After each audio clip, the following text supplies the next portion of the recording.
morning guys, dito ngayon sa Aningalan, San Remigio, Antique at specifically dito tayo sa kanilang what's this? Strawberry farm and garden. Yeah.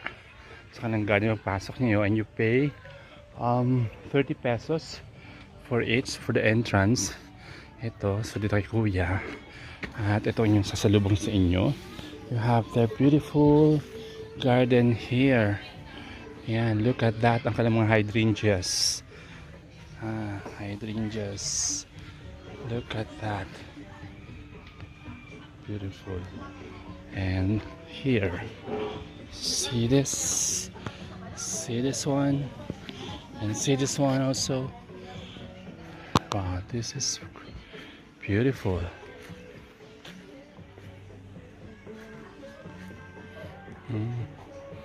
Ganda ng kalang hydrangeas. Look at that. Aningalan's Highland Strawberry Garden.